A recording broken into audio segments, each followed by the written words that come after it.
Hello, hello, hello. My name is Rick Ramirez. I'm also known as Rick's Two Cents. Thank you for joining Shop Talk Live, along with my fellow co-host Steve from Steve Makes Everything. Howdy. Roger from Roger Shop. Howdy, howdy. And Andy from Andy Bird Builds. What's up, everyone? You're not going to do 3 howdies? No, I had to change it up. It was on the bottom, and it was, I don't know, just look at the draw before. Andy was on this side, Roger's on this side, and this week we're switched up a little bit. So, switched up the order on you. I'm a little tired, to be honest with you. It seems like longer.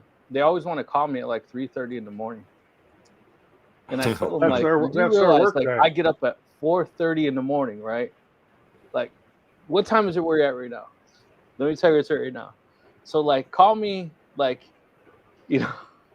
call me late, like, when it's, or call me real early first thing in your day, but like 3:30 in the morning, and they just want to have, and then they don't respond right away. Ugh, so I'm dragging today. No beer for me tonight. Just the water. You'll just fall asleep. Yeah. So I can't say I'm not dedicated to getting everyone these a free laser, but it's just been Giving away free stuff is awesome. You're here, man. You made it. Yep. So let's see here.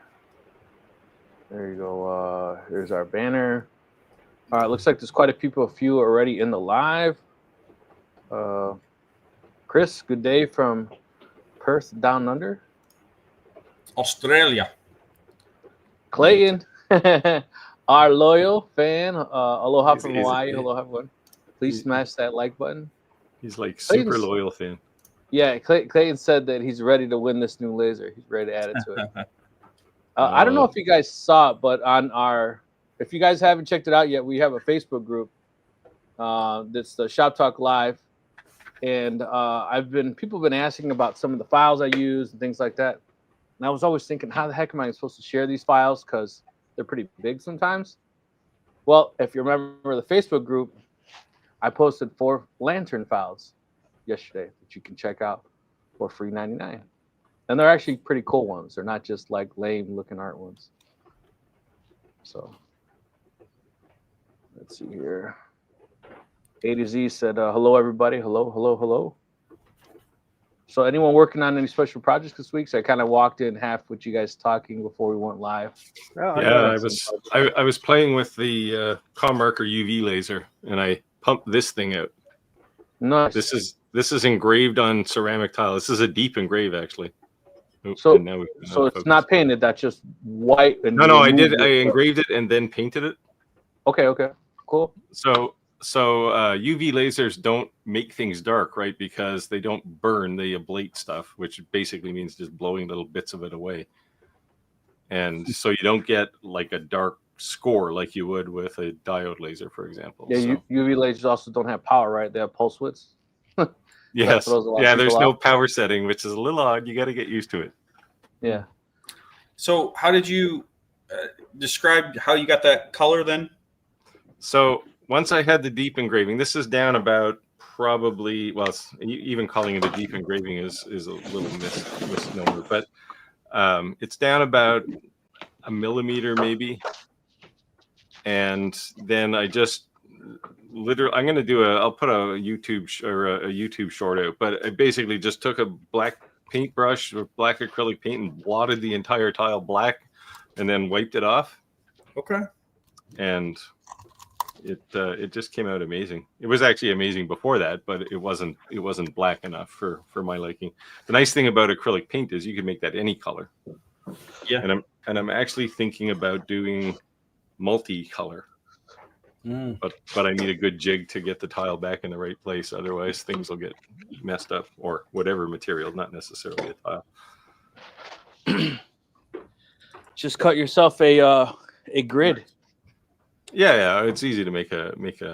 Here, I'll show you another thing I did today on the same laser. I'm having so much fun with that laser.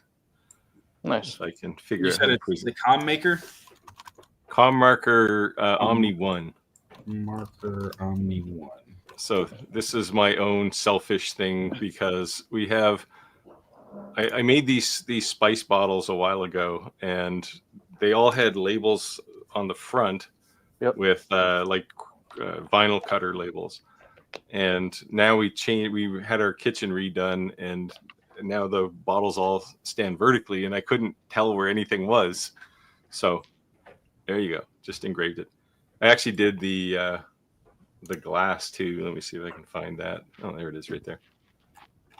So that's engraved on the glass.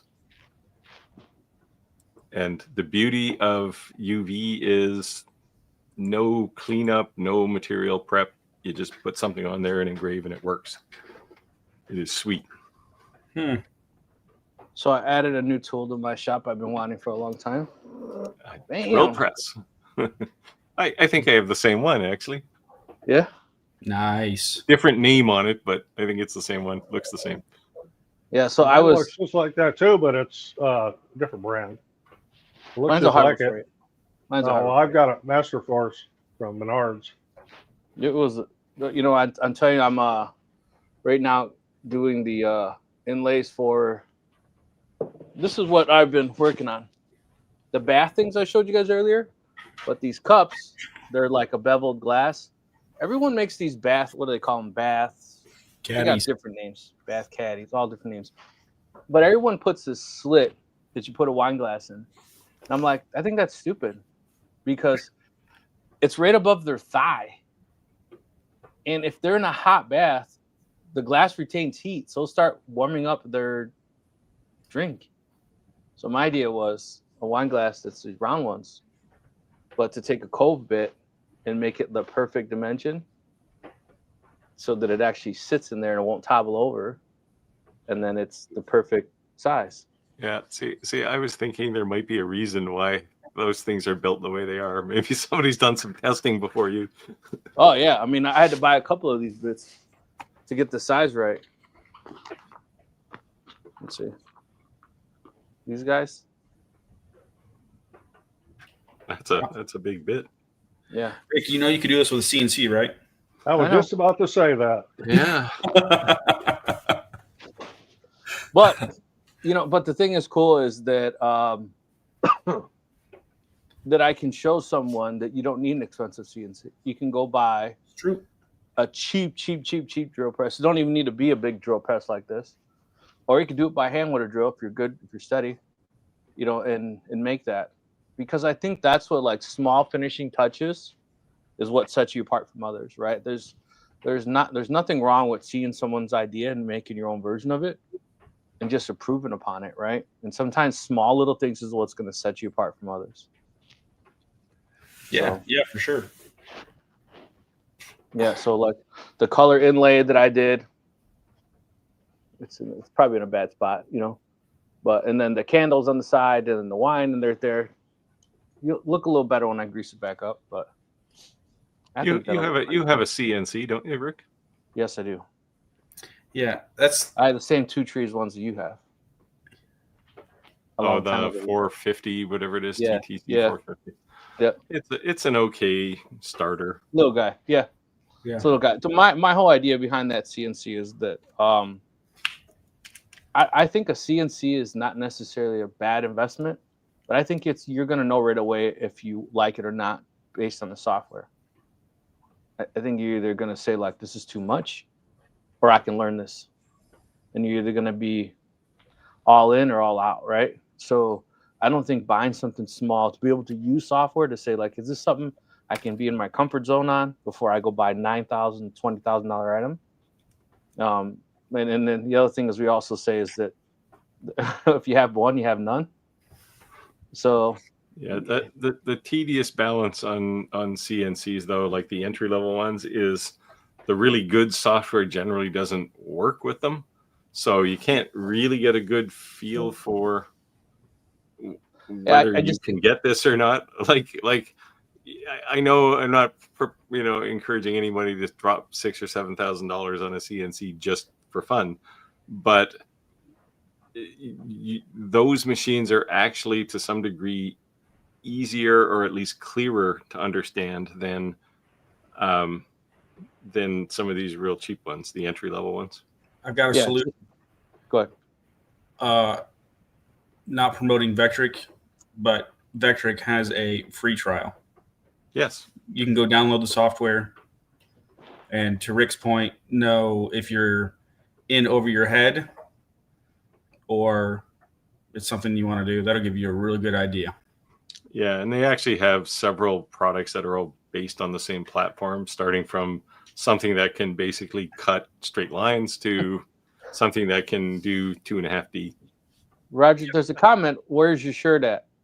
Why are you dressed like it's a little chilly up here tonight. It's 58. Ooh.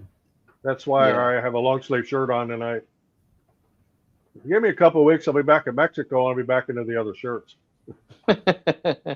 Yeah, I was running too. I had to.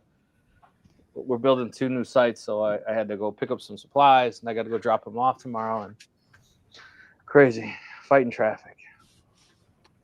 It was cold and very windy here today, as Oops. King Richard can tell you because he lives in the same neighborhood. LTS and the wind was just Andy, insane. It was like how 30 miles an hour all night last night. Wow. LTX Design said, "Hey Andy, how experienced are you with inlays?" Ooh. There's a lot of different kinds of inlays, but I'm assuming like CNC wood on wood inlays. I think I've done 3 projects with wood on wood inlays with the CNC. Done a lot of epoxy inlay work. Have you used the new inlay tool in VCarve? I haven't yet. Nope. It is sweet. That's what I've heard. Yeah. It takes the tolerance finagling out of it.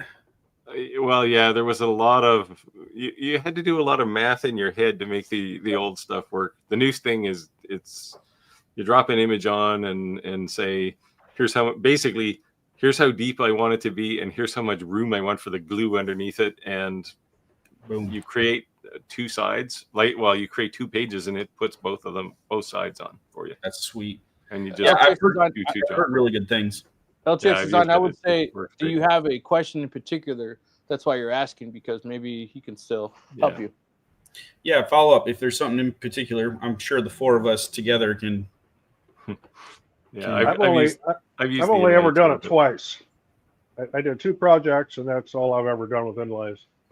Yeah, if you haven't used the inlay tool in you use Carveco, right? Yeah, I think it has an inlay tool as well. But I would say if you haven't used the one in the new Vectric software, you will never want to do another inlay without it if you've used it. So Steve, the other day, last week, we laughed. I said, I got a message from someone that said that I was not a woodworking channel, because the whole laser thing, and it was from a CNC manufacturer, and I said, well, I guess if I'm not a woodworking channel doing laser engraving, then neither are you, because a real woodworker would not consider CNCs woodworking either, right? And you said, well, you'll never hear back from that guy. And I kind of laughed and said, probably not, right? Well, guess what? They emailed me back, and they were like, hey, we didn't apparently look at your social media that well, and you do have quite a bit of information. So do you want to work with us? And I was like, sure. So I sent them their most expensive CNC they had, and they were like, oh, that one sells really good. So I sent the second one most expensive one they had, and they said, well, that's selling really good. And I said, well, then what do you want to send me? You know what I mean? Like, I don't know. So we'll see what happens, but yeah. Yeah, it's I don't know. That whole religious war over whether it's woodworking or not is ridiculous to me. But yeah, I just thought it was funny. I wrote in the reply, I literally laughed out loud when I read your reply. That was my reply to them. Minnesota. It says Windy City Smokers said, I make counter top cocktail smokers on Etsy. Got my first big order, 22 smokers for corporate gifts. Yeah, awesome. Good deal. Congratulations. And as small as an item as it may seem, you never know what that could bring for the future, right? So that's definitely a good customer to bring to the table. And business owners know business owners, so you never know. They may give you a completely different business, has nothing to do with what they do, because their buddy also owns a company. No. I just got invited to be a vendor for Refuge Rucks with Bear Independence in Arkansas. That's cool. You're on the preferred vendors list. That's a good thing. Clayton, I'm having fun with my laser master. There you go. He's using that Arturo. It's 11 the H10. Yeah. Pennsylvania. Clayton says, I seen Steve's video about him getting a saw top soon. It was Rogers. I would love to have a saw stop. That's in the 2025 budget. Of course, I'm getting a little bit of grief back from some of the comments I get. It's overrated and you don't need that. What you got is fine. And then I get all the other comments about, well, it's about time you got rid of that finger cutting machine you got with no guards and no riving knife. And hey, it's just it's my choice what I want to do. And I keep pointing out to people, I got all my fingers. Yeah. I'm still keeping my old school saw. Call me stupid. I've been called worse. Yeah, see, it's a little different as you get older because you get forgetful. Like, oh, the saw's running. Yeah. You always forget that once. I find myself getting that way, but I'm still alert with the table saw. Chris said I always start small and cheap if I'm not sure what I'm getting into. Yeah, exactly, Chris. I think he was replying to the CNC. Yeah, the CNC thing. Yeah, and I mean, I don't know. Everybody probably started cheap with CNCs, but when I look back at like at one point I had a 3018 I got just for fun, and I thought if anybody actually was judging CNCs by this tool, the whole CNC business would die, right? It really would. Yeah. I just think. Go ahead. Yeah, it's just not like when you think about like when I compare it to what my current CNC can do, like auto homing and tool changing and all those sorts of things, fourth axis. It's and then the misery that you would have to go through with a 3018. I've talked to numerous people who said, "Oh, I'm going to buy a CNC," and when I ask what they're going to buy, "Oh, I'll just get one of those cheap 3018s." And it's like, no, don't do that. Save. I know they're cheap, but save that money because you're going to be disappointed. So but there are good ones at the entry level. I like the Genmitsu. A lot of the Genmitsu models are pretty decent for the money. I think the difference is going from the bottom of the barrel to the I'd say high middle of the road is a big difference in price. Like if you bought a 10-watt diode laser and then you went to a 40-watt, that's not like it's not drastically expensive, right? If you bought a Monport K40 and then you went to the Thunder laser sitting behind Andy, that's not like that's not a dire make or break situation for most people. But I think if you got a little cheap $300 CNC, $500 CNC, then you jumped into $11,000 or $20,000 CNC. That's a big difference. That's a big. Yeah, for sure. Right. Like I said, I wouldn't prescribe somebody to go and buy a $5,000 or $6,000 CNC if they've never seen one before. So I was honest early on and said I was honest early on when I started with the fiber lasers. I said that they say every mentor has a good mentee, right? A mentor, right? And so I had Chance, a lot of people know him in the industry, kind of school me and do some tutoring and teach me how to use the fiber lasers. And I talked to him earlier today, and he had told me that a guy literally told him, I took out a mortgage against my home to buy this laser. So it's a make or break or dire need. Like, I need to succeed. And when he tried to explain to him was that, like, dude, you can be the best person. You can have the best skill set in using a piece of equipment. You still need to market to sell it, right? You could be a great salesman and a horrible woodsman or woodworker, whatever, or you could be a good woodworker and a horrible salesperson. That's two sides of that coin, right? In business. Yep. Yeah, that's the forgotten piece of the business. You can make stuff, but you have to sell it too, right? Yeah, and that's literally where I've made a career. My second career is on that fact. Selling it is, to most people, harder than making it. Yeah, and ironically, I think it's probably the most important thing. Right. Right. There's lots of companies have proven you can make a really terrible product and sell it out every week. Yep. But it's hard to make a really great product, and if you can't sell it, no one knows, right? So. Yep. So I got a message yesterday because of our video last week when I said about the Aldi's cutting boards, right? Yeah. And they said they went to Aldi's and they sent me a picture, and it's this Christmas tree. It's a decent sized Christmas tree, and it's wood on the outside. And I should find it in my messenger, and on the inside's a candle, right? And I guess it was like $5 or $8. She made a Christmas ornament so that you can buy it and wrapped a ribbon around it to give it as a gift, and she's selling for $65. Wow. Yes. That's selling good. Out like good money when you can get it. And I'm like, what the heck? But that's exactly what I'm saying. Like it's the handmade moniker that gets hung on it, right? Even though you're using all kinds of tools, it came out of somebody's brain and ended up as a product, and people respond better to those sorts of things. Right, but we're just talking about smalls that sell. Keep it simple, stupid. You don't always have to reinvent the wheel. It's not something you're gonna sell all year, but it's seasonal items that you could just like flip quick.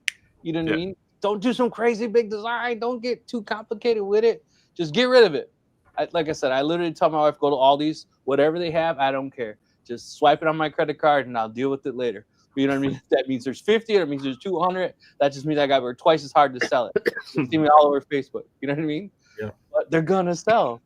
So this is a good frame of mind. Like Steve, you worked in your career was it a product-based company? Software, right? Yes. Yeah, all software. Well, hardware and software, but hardware and software. But like if you look at like any company that is making and selling things, like if you look at the expertise and the money that is put into development, to marketing, like just that whole operation to make a business run, like it's mind-blowing when you think that you can do that all yourself, even on a smaller scale. Yeah. Like you have a company that has all these different people with different skill sets that are experts or professionals at what they do. And we attempt I say that because it's impossible to do yourself and be good at it, everything. Right. Right. It's the jack of all trades model, right? It's and I certainly don't do a lot of things because, hey, I think I can do them better than anyone else. It's that there is no one else, right? That's the challenge. Yep. And, it's like small businesses tend to run on pretty tight margins. So if you hired someone, then they're eating your lunch, right? So it's a tedious balance. Yeah. And so I think that's why I focus on the side hustle aspect, because to go from a side hustle where you make, let's just classify a side hustle under $10,000 a year, to go to the next level is really, really difficult. It's not easy. It's not easy to do. If you're by yourself. Yeah. Yeah. If you're by yourself, it is extremely difficult.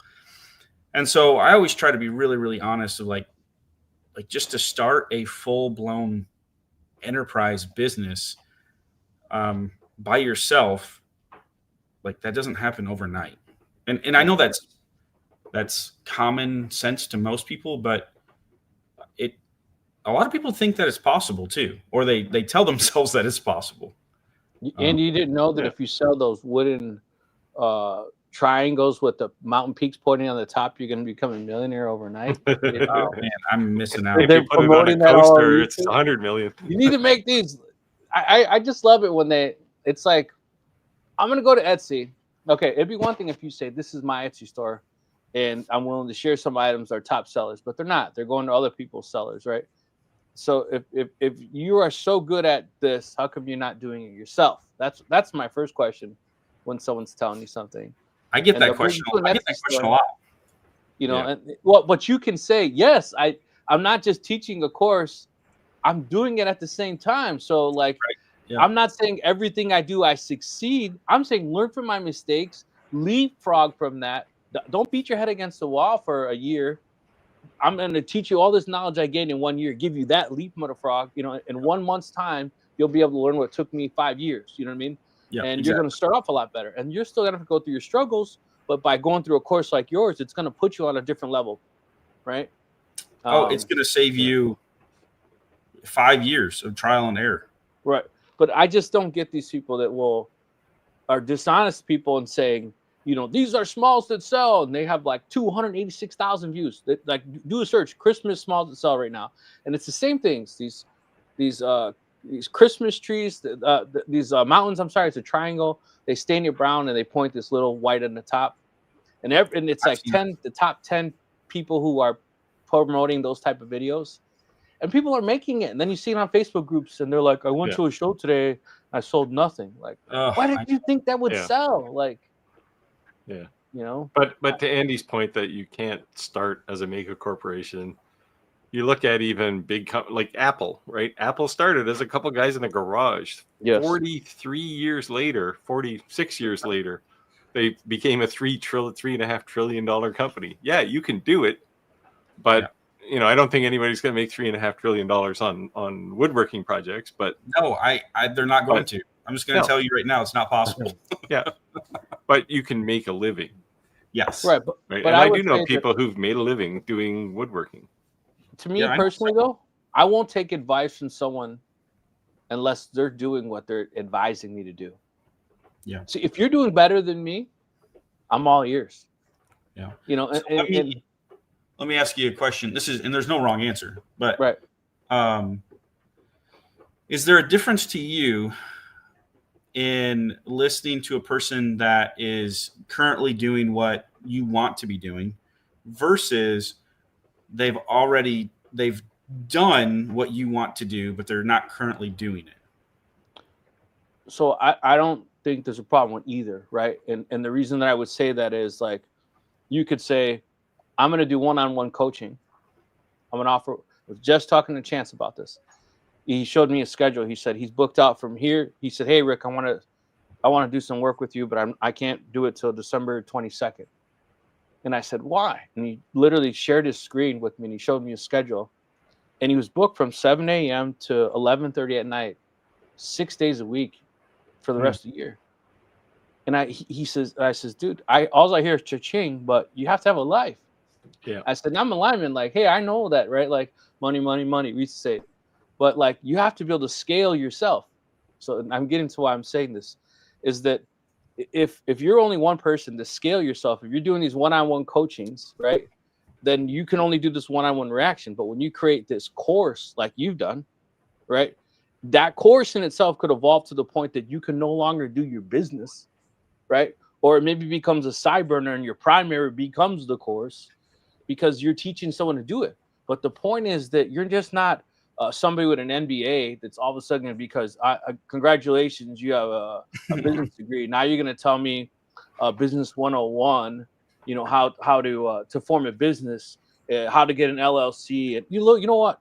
When someone's first starting a business, they don't need to worry about business accounts. They don't need they're not making any money. You have to first find your first core things, you know. So preach it, Rick. Yeah, so you know, it just upsets me. It upsets me because I think that our economy is doing really, really bad. I think we're in this for the next 5 to 7 years. I think that from the top to bottom, no matter, and I keep saying this, no matter what your income level is, we're all scaling back. We're all making adjustments. We're all looking at side hustles. You know, someone said a couple weeks back, you know, what is my channel about? And, you know, in my woodworking channel, and I said, no, I'm an entrepreneur channel. I'm a maker's entrepreneur channel. So that means if you're doing something with your hands, that's what my channel is about. You know what I mean? in whether, so it could be a marketing thing, it could be physically doing something, it's an entrepreneur, but to give people misleading information because you want to buy these people these courses, and and they're like, some of these people are like, you don't know how bad they are, like how desperate they are, to the point that that's why they're doing it. So how do you go to sleep at night? You're just conning people, so to me, if you're getting a course from someone, the requirements to me to be reputable was they have to at least do what they're preaching or have done. And there's nothing wrong with them no longer doing what they're practicing, because they could be so successful at teaching other people, they can't no longer do that because it's grown to the scale that they have to concentrate on that. Or they have to decide, what do I want to do with my life? Do I want to be someone who's teaching someone to do this, or do I want to continue to do what I'm doing? And I don't think there's nothing wrong with either way, but I think that if you're teaching a course, that you should have at least done it or are doing it. And if you're a consumer and you're getting it from anyone who hasn't done what they're telling you to do, you're just getting scammed. Yeah. I've had all these thoughts, and I've fought all these battles and these demons. It's actually held me up because of that fact. I didn't want to be labeled as someone that, like, as one of because course creators have like this bad, in general on the internet, they have this bad kind of, like you said, this bad rap in general, because there's bad players out there, right? Yep. There's scammers out there. And so, man, that mental battle of that, like my course, I only talk about things on my YouTube channel for the last 4.5 years. I only talk about things that I have done or have experience with. There's things that I don't, that I'm sure you could learn somewhere else, but I haven't done them, So yeah, it's I agree. I think there's a lot of people, and not just in the woodworking space. This goes way beyond the woodworking space. I think that's a rule of thumb for any course. Yeah, it's across the board. So like same thing, these people, you're trying to become so YouTube is owned by Google, right?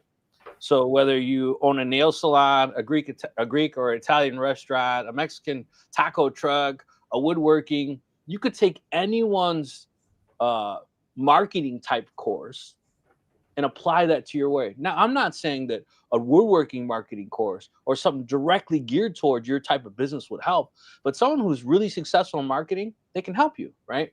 So, and YouTube is a great resource, and obviously because Google wouldn't have required if it wasn't, right? So there's reasons that you can use YouTube or use things to rank your website and things like that. And also, just like if you were to have a GoDaddy website and you had videos and you had those videos hosted on GoDaddy, video files are huge. Your hosting packages have to be very expensive. So if you take the same video, upload it to YouTube, not only promoting your channel, promoting your video, but then you just take that video and import it into your website, and you're doing that. So it's like you're getting traffic from both directions. Yeah, I think a good life lesson is don't take advice from someone that hasn't done what you want to do. Yep. Just in general, no matter what it is. Yeah, I've been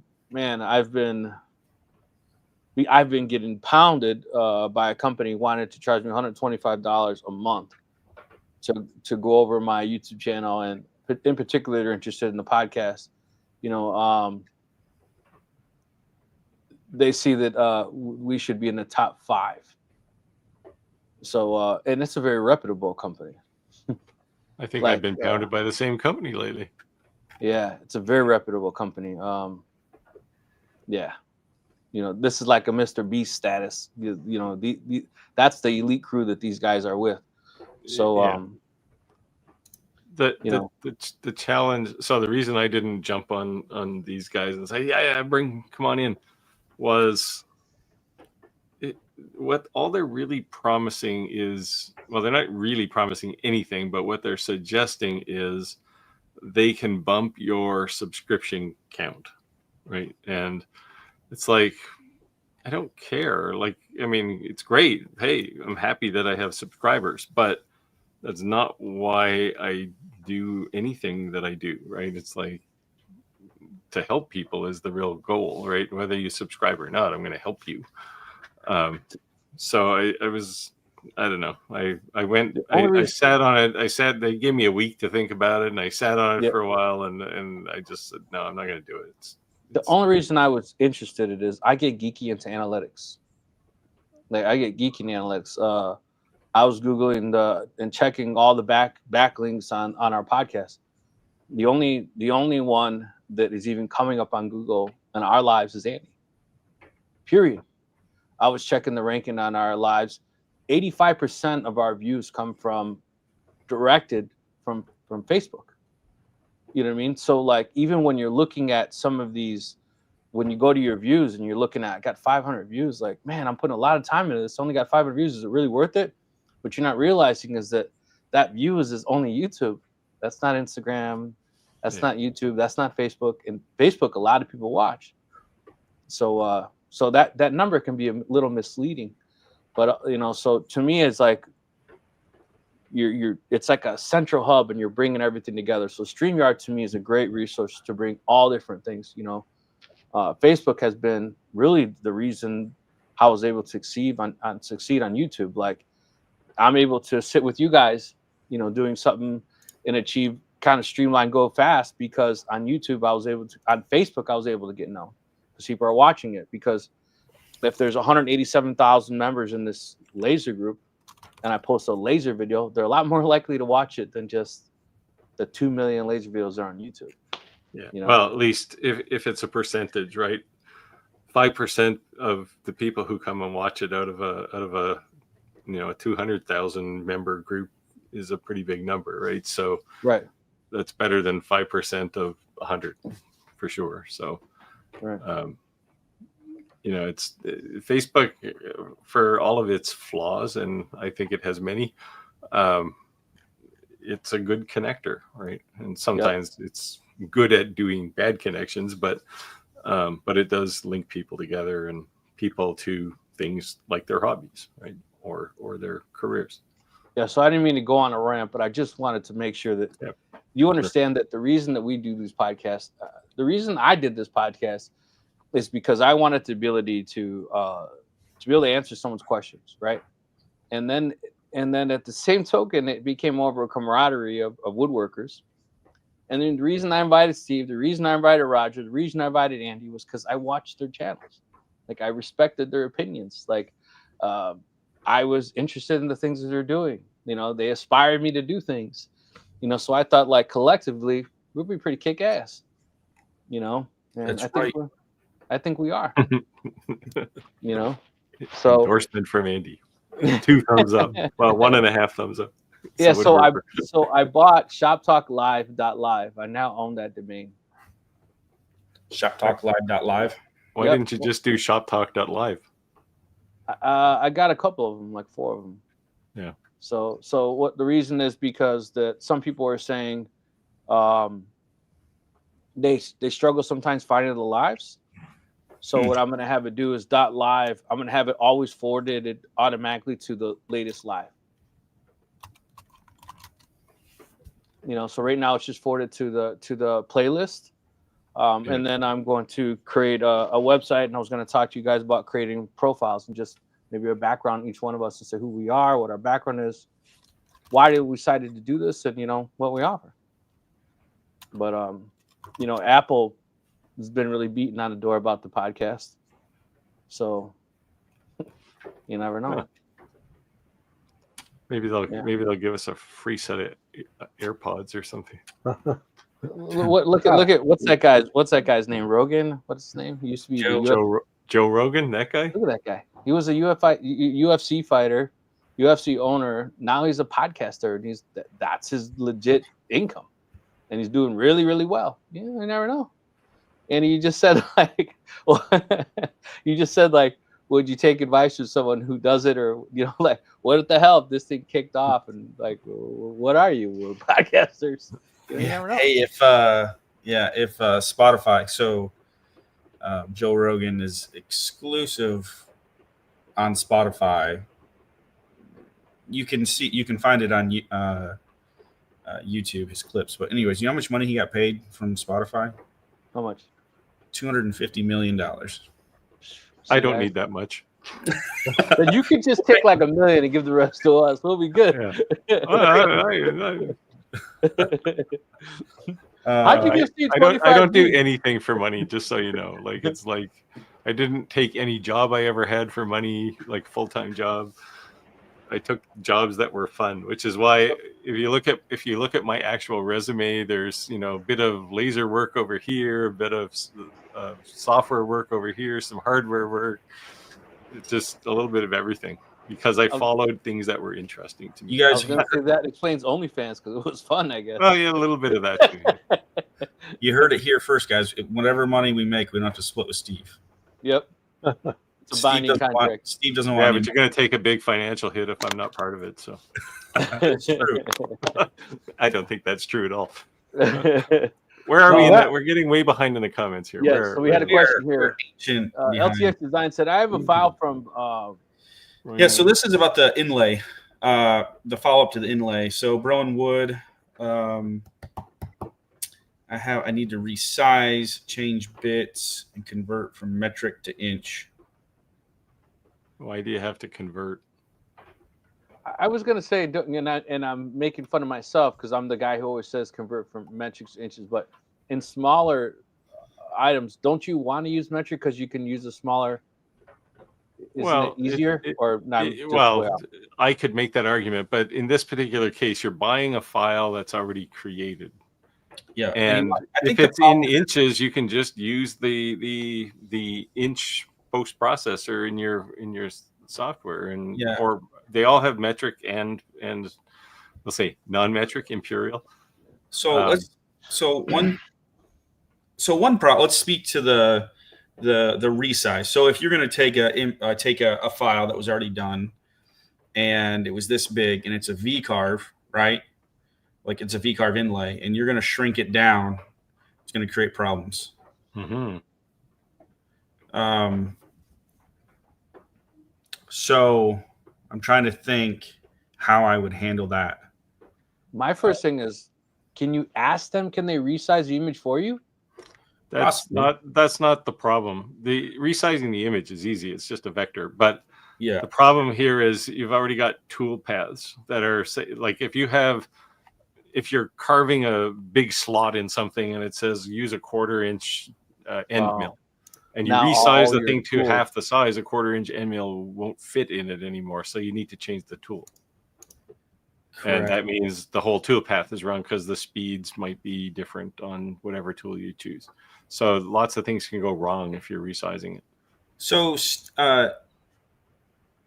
Steve, do you think he could use? Do you think the new inlay toolpath with Vectric could solve this problem? It would solve certainly the conversion problem. Like if you have a file that is like a vector file and you just want to inlay it into something, you should be able to scale it and then do an inlay toolpath on it, and it should just work. It should calculate that for you. Yeah, it'll calculate. So it calculates a toolpath that's actually called an inlay plug or an inlay slot or whatever they call the other one. So there are actual toolpaths for that. So it does all the heavy lifting for you, which is the whole reason you'd want to use the thing. Yeah. You basically just have to say, here's the bit I'm going to use, and say go make both halves of the inlay.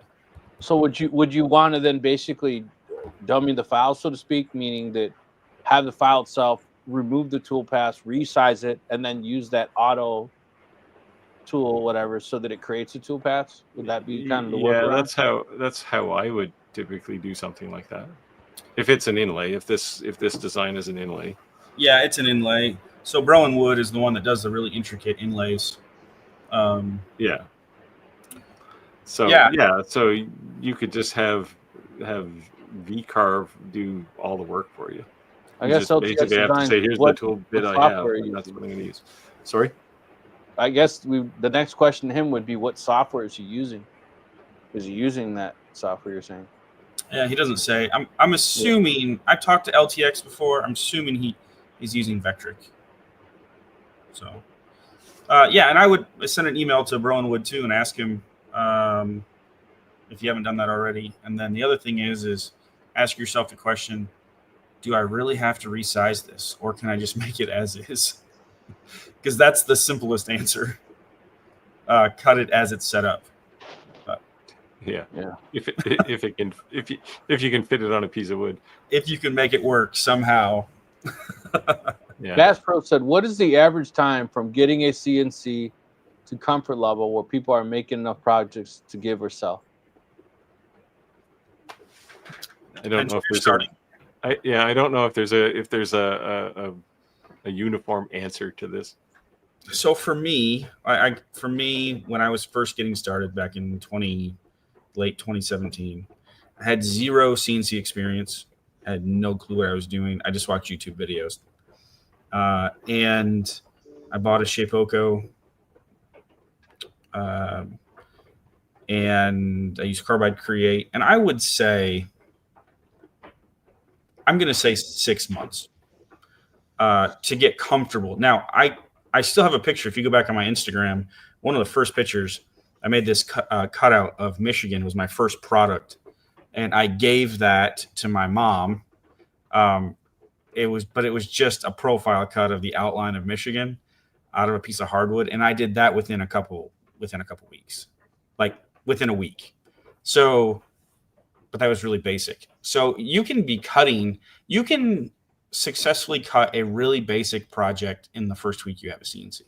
So do you think that the gradual change is you're learning the software, you're getting more comfortable with software, you're getting more comfortable with your own, or understanding what you can actually create, or what's the fundamental level? Yes, I think it's all of those things. Yes. Yes. But I think something I take for granted now I think when anybody becomes proficient in something, they forget some of the nuances that they had to go through. And I think this is the way a lot of people's minds work with CNC. They see the things that they can create. They see other people creating projects, and it can be anything, right? And that is exciting to them. And then they buy a CNC to create those things, not realizing the knowledge gap that to actually get to that point of where they see people creating like those particular projects, like can be years of skill buildup, right? So, but that doesn't mean that they can't do simple 2D shapes. It doesn't mean they can't do trays. That doesn't mean they can't do engravings. So I think one of the nuances that I often run into is like, I can look at something now, like I'm looking at a lamp right here. And in my mind, I've developed this skill over 7 years. In my mind, I can break it down into components that I can create in the software to create that lamp. Yeah, you think in toolpaths. Yeah, I think in toolpaths. Yeah, that's kind of the switch I went to too. Yeah, I think, Andy, a good point that you made is that, like we're talking about finances, is that if you're looking to finance something, and you're going to be making a payment on something, that to understand the learning curve, that if you can't just afford to pay the payment as you're learning, and you're expected to hit the ground running, then you better get some help to expedite your learning skill sets. Yes. I'm not a financial advisor. Take this however you wish. Yeah, but I personally would say don't buy a tool with the complexity of a CNC on payments until you're like, if it was maybe your second one and you said, okay, I understand the concepts here, now I'm ready to go big time, because you're going to spend a whole lot of money that you do have to pay back maybe on a monthly basis. And you got to make sure that you know this thing well enough that you can make that money back, right? So I would say if this is your first CNC, don't go into debt for it. Or your company's already making money that can afford to pay right, it as right, you're learning. Yeah. If you're going into a new area, right, you're already making all kinds of money, and now you want to expand, right? So you want to learn something new. Yeah, it's a really if anybody has done this, I don't judge you. It's perfectly fine. Everybody's different, because I don't want to make anybody feel bad, but like, it's a really, really bad idea to finance a CNC machine where you're relying on the CNC to make the payments when you have zero CNC experience. Like, that is a recipe for disaster. Yeah, I think I just said that too. Yeah, it's you know, if you're comfortable that you're going to pick it up and you have customers, great. Then go, borrow the farm, right? Just, but it's when you're trying to pay something back monthly. So there's an old adage with CNCs: if they're not doing something, you're losing money. So you have to keep that in mind, especially if you're getting it on payments of some sort. Roger, got a question for you, Roger. What do you think of the longer B1? I think we all have that, right? Longer B1. Well, I have one. I know Rick has one, and in fact, I'll show you something that got made on it. I just happen to have it laying here. Nice. Sweet. Here, hold on. Let us go off camera so you can share it. I almost have to zoom out here to get in. Just a second here. As far as I can zoom that out. But yeah, you can hang different kinds of wooden ornaments on the bottom. So that's that was done on the longer B1. I was gonna comment that Merry Christmas looks an awful lot like the Merry Christmas I did. I'm just wondering if you borrowed my design. Actually bought that. I bought that file. Oh, really? Yeah. The one thing I was gonna say is that design bundles. I didn't think there was going to be a drastic difference between the Atezza V35 and the longer B1 40 watts. I thought 5 watts there wasn't going to be a drastic difference. I said this before. There is. Yeah. And I don't think it's a big difference if you're making onesie twosies, but when you're making like 100 or something, 50 or something. Yeah, it's a speed thing, right? Yeah. Yeah. But the thing so I got into a discussion this week with a viewer on my channel. Complaining is a strong word. He was raising concerns that he had a Ray 5 and that was 20 watts and a Sculpt Fund something or other 33 watt, and the Sculpt Fund was basically the same performance. And the same performance could be a number of things, dirty optics, whatever, but the message I gave him was, don't expect that it's 50% more powerful. Don't expect it to be 50% faster. It doesn't scale that way, right? Well, I get that all the time. I have to tell people it's not linear. Just because you got a 10 watt over a 5 watt, it's not going to be twice as fast or half power. It's just no. Yeah. Where's Jay don't play when we get comments like this? Chris said it's not the tool, it's how you use it. Yeah. Hey, Rick, we need to bring a few things up here. Can't forget about the giveaway next week. Need to bring that up, and yes, I've got a giveaway tonight. Is this right here, holding in my hand, is a smart stake as opposed to a stupid one. What this will do on Wi-Fi, and this is provided by HBN, and you're not going to get this one here. You're going to get a new one in a box because I've already used this.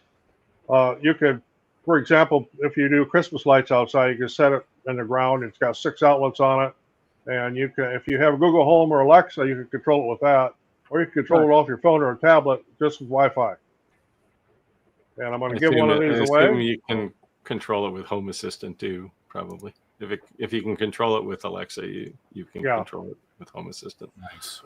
But it does. I know it supports Alexa because when I took it in and got it set up on the network, all I did was Alexa find my devices, and within 15, 20 seconds, popped right up Smart Stick. So I'm going to give this away, one of these away. You have to live in the United States, somewhere in the United States. If you win it and you live elsewhere, you're going to pick up the shipping. Otherwise, no cost. Of course, you have to be a subscriber to all 4 of our channels. And Rick will go into all the details of what all you have to do, because he's the one that's going to be the investigator. And then we have another giveaway coming up next week of the Longer Nano Pro. And it just happens that I have it set up tonight right over there. And while Rick's telling you about it, I'm going to go start that. I was going to say, it must be the IR one. You can't see it. Yeah. I have to walk over there to start it. So as I said earlier in the live, I was a little tired because I was working with longer to make sure we're finishing these details. Difference in time, 3:30 in the morning, working out these details. But our next live here, the laser that Roger is currently using, or the laser that you see directly behind this ear right here, we'll be giving away. Not the one you see on my screen, but one directly mailed from you from the manufacturer. The requirements for any of our giveaways are that you must subscribe to all 4 of our channels. You must share at least one video. You must comment on at least one video. Man, that's about it. And must like one video. So just like a video, share a video, and subscribe, and you're good to go. If you want to make it easier for me, and you shared it on Facebook, you could send me the link and say, hey, this is why I shared it, so I don't have to investigate. But I would hate for anyone to win anything, and then we do an investigation, and you didn't follow the rules, and you lose. So I also say when we do these big giveaways, do that now. Make sure you subscribe to us now, because while we're doing the live, if you type hashtag Shop Talk Live, those are your entries. So while you're leaving the channel to go fulfill your agreements, you could have been typing spamming away the comments to increase your odds to win. So yeah, and Rick, you need to get that. You need to get that set up and started for tonight's giveaway. So yes. So if you want, I'll go ahead and do that. Just give me 1 second here.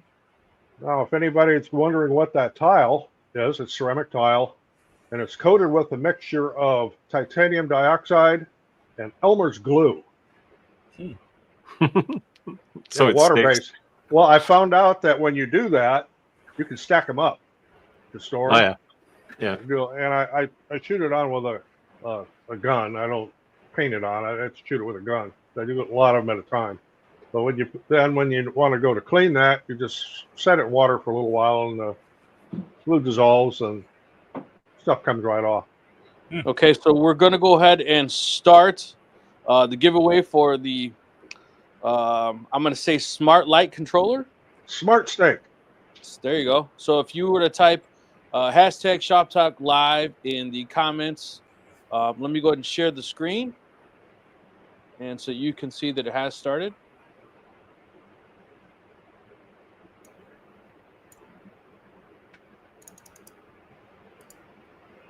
All right, can everyone see my screen? Yep. Okay, and we will. Oh, I got to stop. Hold on. I had checked. You can do multiple entries. Clayton would have So been we'll go ahead and let that run in live.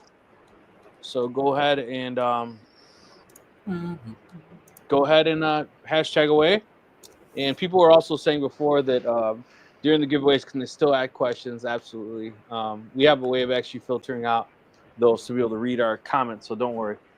We're not asking you not try to win something. So go ahead. We'll get back to our. Where are we in the comments? Did we see this one already? Yeah. Yeah, that was the last one we just answered. So okay. Oh, this is Windy City's project with the smokers. 5K order. Love it. Yeah, not bad. Not bad. Yeah. Let's go. Good way to start, especially if that's your first order when you just start your business, then you're a happy person, right? Yes, you are. Empire Laser Creations. Hi, I'm looking to buy a UV laser to do glass. What will be the best way to go with Calmaker 5-watt or China? Or Calmaker is cheap to buy at the moment. I would say so.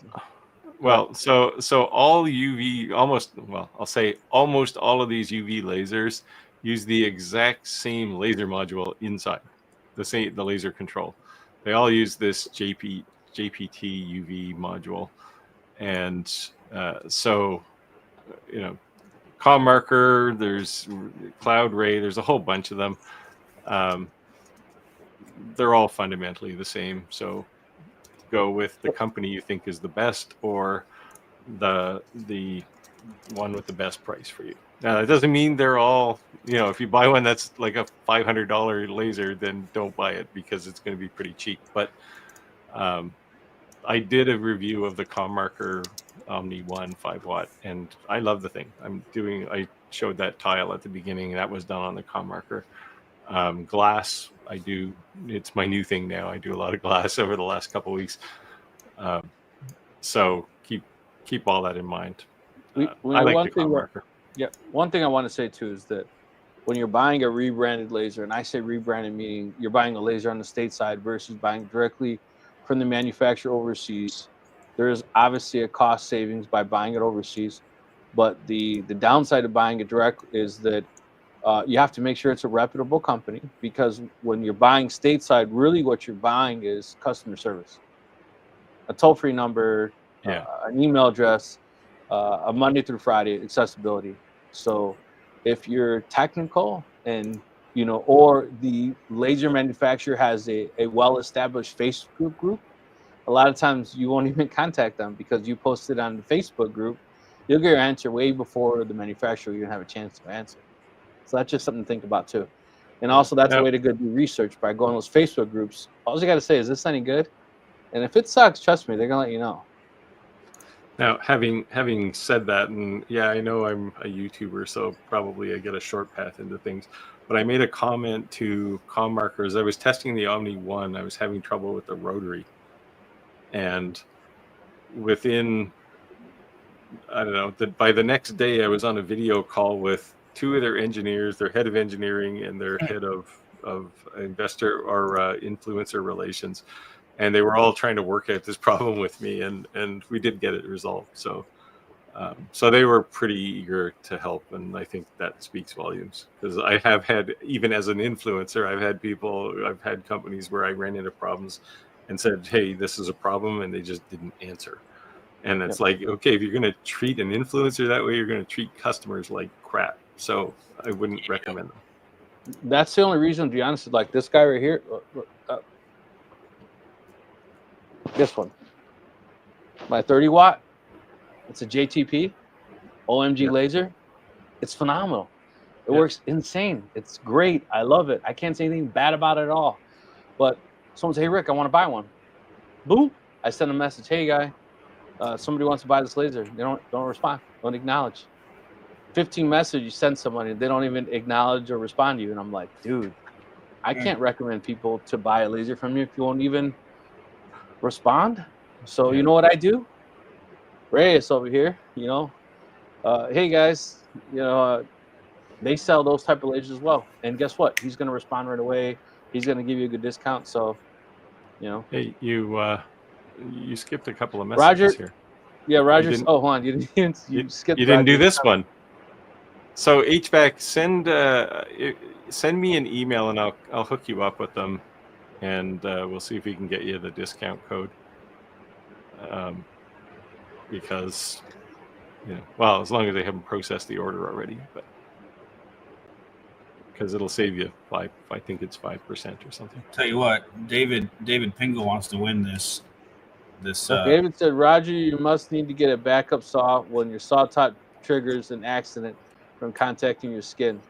Well, I do know what triggers it if it touches any kind of metal, not necessarily embedded in the wood, although if it's big enough it will, or if you hit your miter gauge with it, or if the wood is real wet. Hot dog test? I'm going to, I know it has a bypass. I'm going to buy an extra brake for it, but I do have another saw. I have a DeWalt table saw as well.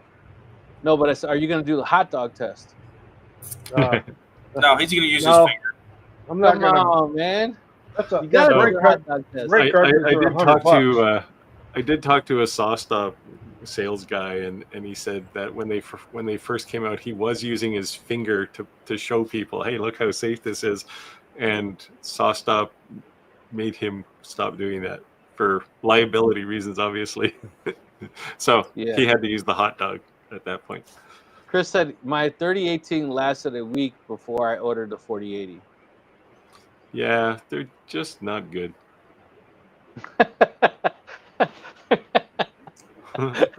No other way to say it. I mean, you get, so if you're going to buy meme, that's going to become a meme.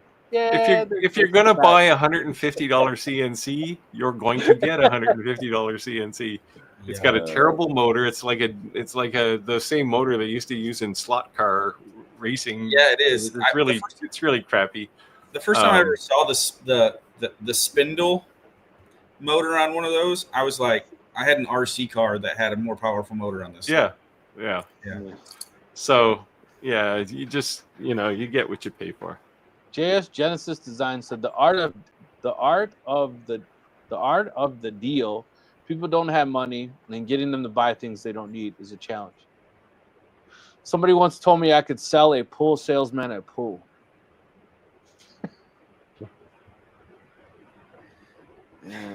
Windy City Smokers, I need to get working on parts for my Smoker Direct in bulk to reduce costs. Right now, I'm getting all my parts from Amazon. Yeah, well, need to buy them from Andy.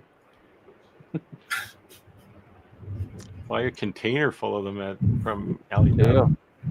Chris Gallagher, as Rick says, see something and adapt to it for your wants and needs. Exactly. Oh, Nancy's back. Hey, Nancy, happy hump day. Happy hump day. She made it before quitting time today. Yeah. DeLonger's going to town over there. She's still looking for someone to help with the Monport. Monport contacted me again this week about a fiber laser, and I said, hey, I've been trying to work with you guys for a year, and they keep pulling the plug at the last minute or want me to sign some reprehensible contract. And it's like, I'm not going to sign a contract with you if you want me to help sell your laser. If I like it, I'll do it. Right? You don't have to lock me in. Chris said, is there such a thing as too much money? People that say money doesn't buy happiness. If you want, let me know. I'll give you my Cash App. You can send me all your money, and I'll take your problems away from you. So all I can say to that comment about money not buying happiness, I retired at 58. So I'm happy, and that only came with money. Chris said, I designed small as practice and resize up later, then resize down. I think that we're saying that will work easy for a laser, and I think you should, just because with a laser, even though it's going to be a big, you could start doing some tests. But I think, as it was talked earlier, that may be a different path with CNCs, right? Because of the tool path. Yeah. That may not be as easily achievable. Well, it is better with CNC if you start from something smaller and make it bigger, because the tool paths will still work at that point. They might take a long time, but the other thing with CNC is everything is V carving is different than everything else, just because of how V carving works. It goes to the depth. The bit goes to the depth it needs to achieve the width, the desired width. So if you make that bigger, your bit's actually going to go deeper. If you make that smaller, your bit's not going to have to go as deep. And then you can get in angles of bits, and that change. Anyways, it gets pretty deep. Anything other than V carving isn't as difficult to size up and size down. Nancy says, "Yep, I only get Steve's channel on my feed." We told you before, you have to hit the bell for notifications. Just because you subscribe or follow someone doesn't mean you. So I'm a little concerned with this comment, Nancy. Does this mean you're not? My feed is telling you the wrong time? Because that would be a problem. Jack in the shop said, "I bought a long mill CNC with no clue what I would do, ever sell anything, just to play with it. It did not take long before people saw what I was making and started getting offers." Yeah, there you go. That's how you grow. Organic. Yeah, that's awesome. Jared Price, thanks guys for the effort watching from Alabama. Hello. Roger, I saw the video you did on this giveaway. Yeah, I think I just posted that yesterday. Yeah, I saw it too. I watched this video too. Watched all those fancy new intro graphics you have. I did see that. I saw that. Thought I was watching a news channel there for a second. Yeah, guys, make sure you're putting in the Shop Talk Live if you want to get the giveaway. Let's see. Yeah, I know about the doll. I've heard about it. Mattel made a big mistake. Yeah, I don't think that was a mistake. I think that was a disgruntled graphic artist or something. Yeah, that could be. This will teach Mattel. They'll send all their customers, their 5-year-old customers, to a porn site. So we promise we don't talk politics, but I have to bring this up. And it is talk amongst laser manufacturers right now. If these new tariff laws come into effect, lasers may jump up like by $2,000 to $4,000. Well, at least 100%, right? Like double in price. No, because what's happening is that, like, let's just say Eon Lasers, right? Or like any of these companies who are saying they're American or whatever, and they're rebranding or assembling. There's some weird thing where they have to have some kind of insurance policy, have so much inventory in stateside to be considered that. There's a whole lot that they have to do to be able to be considered and proved that is legit, and it's going to be like so that somebody just can't deem themselves as American made to get out of those tax loopholes. There's going to be some things they're going to have to jump through, and it's going to be a significant cost to that company if they want to actually continue to do that. And that may actually eliminate a lot of manufacturers that may not be able to get those bondings or those costs to do that. But yeah, that was a discussion I had earlier today with a manufacturer that was explaining to me all that, and I was like, I almost wish I could have recorded it because it was like so much information. I was trying to like absorb it, but I was driving and I couldn't write some of these things down. But of course, everything's still up in the air right now, and it's kind of hearsay. But manufacturers are kind of gearing up, and they're lawyering up, so to speak, and preparing for these upcoming changes. So we all know the Black Sunday, Black Friday, and Thanksgiving, Christmas. The manufacturers kind of like blow out all this year and last year's items. So if you had some pocket change you're looking to spend, and there's a good significant chance come January that price is going to go way up, it might be a good idea to spend some money. So that's all I'm saying. And if you're buying a laser or a CNC, you can probably find affiliate codes in all of our channels. So yeah, actually, Longer is I'll post them later, but Longer gave us some significant cost savings codes that you guys can use to check out. Yeah. Longer, by the way, for Black Friday is having a pretty big sale too, right? So yep. So I'll post those. I've been busy. I haven't had time to post their stuff to my community tab. But they wanted me to. So Chris is responding to your posting your video link. He's going to post his to Clack. Clack's probably on the channel. He lurks here on Wednesday nights. So he's always on our lives. You can send it to him. Yeah. Clack he's a bud. He's always in our lives as well. I join his live every Sunday. I'm looking at the Shop Talk Live things here. Clayton could have some competition tonight. Yeah. Oh, look at it. Look, Clayton. I don't know, man. You're slacking. Bosnian truckers going to town. Yeah, for a while, David Pingle was blowing it up. This is more of an experiment in human dynamics. I guess this is everyone getting ready for next week's giveaway on the laser. I was actually going to post my unboxing and first burn. It was just showing that it worked in light burn yesterday, but I was just so beat from talking to them. I'm like, dude, man, like. So this comment here about the comm marker. Apparently, there's some. I think it was comm marker. There's some challenge to get comm marker to send you a laser in Australia, but give it a shot. I got to find out what that is. I don't know if Australia and China are having some kind of a dispute of some sort, but it seemed like it was somebody wanted to order one. This is my only advice. If I had to jump through hoops to get a laser, And if it had any kind of warranty, I wouldn't want to jump through hoops that I couldn't get another one. Right. So, yeah. So you may just want to just go down a different road. I'm not talking bad about anybody. I'm just saying. Yeah. Now, what I don't know is if this was Commarker specific, right? Or I'm just saying, all companies. I don't know. Right. I'm just saying if it was specific to the company that they're not shipping for whatever reason. I don't think it's specific to any particular company. Maybe the Australian government is trying to protect their laser industry. I don't know. Dennis said, most people always have the money to buy something that they really want.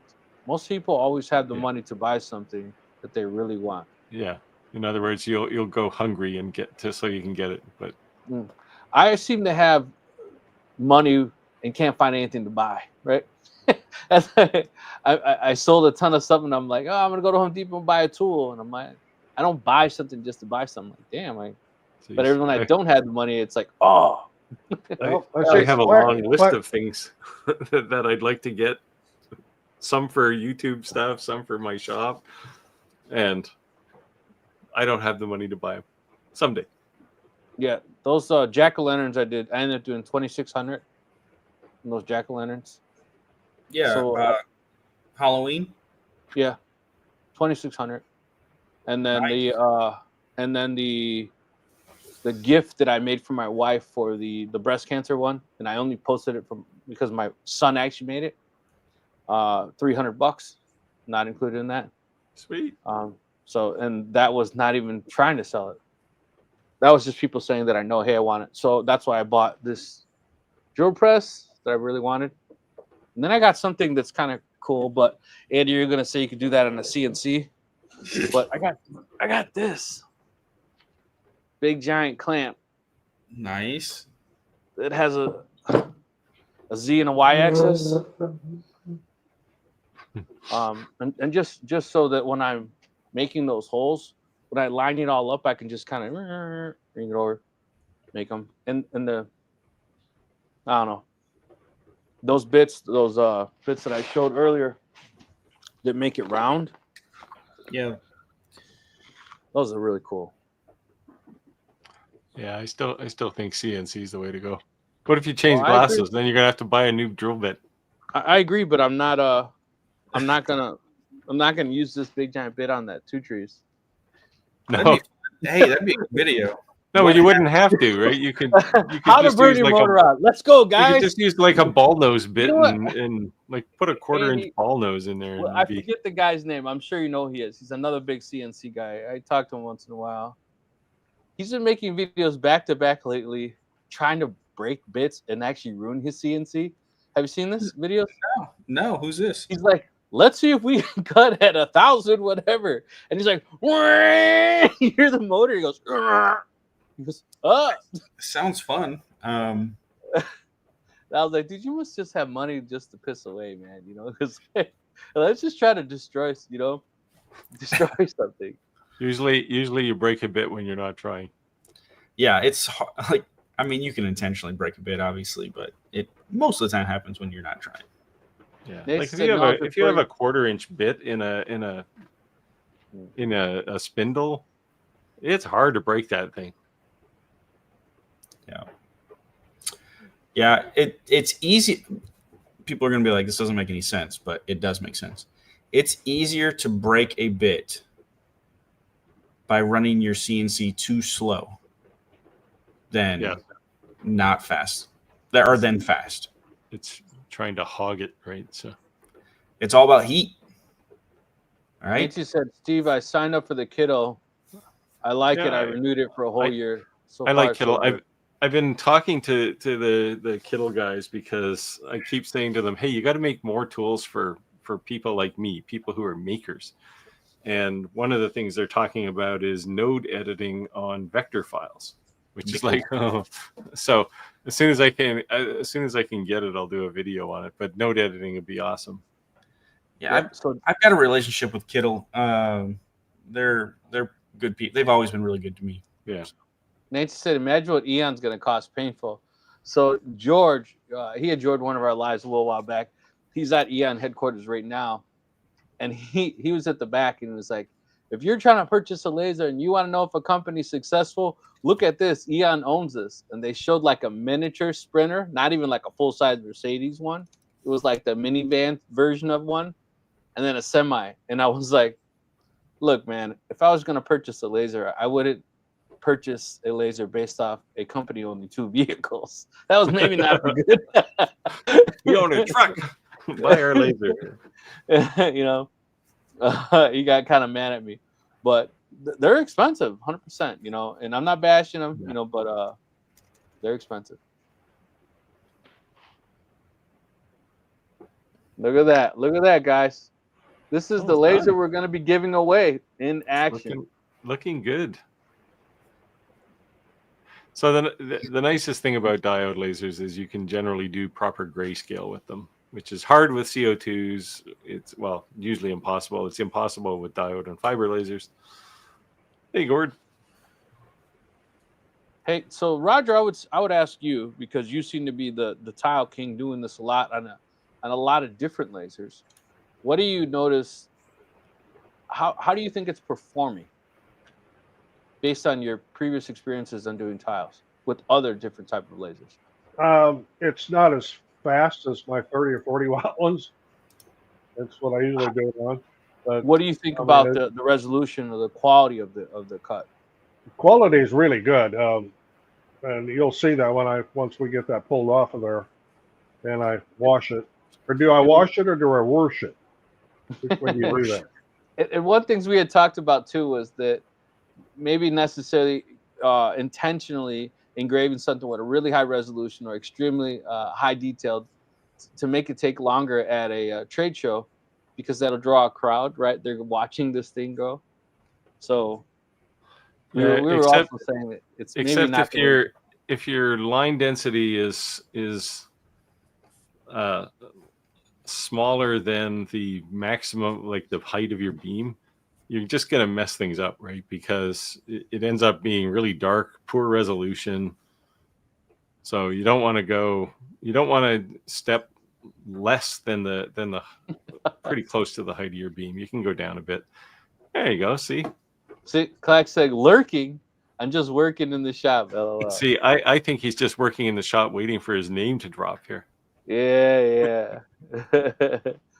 Chris said, I knew my comment would bring out the hiding OG day. Good day.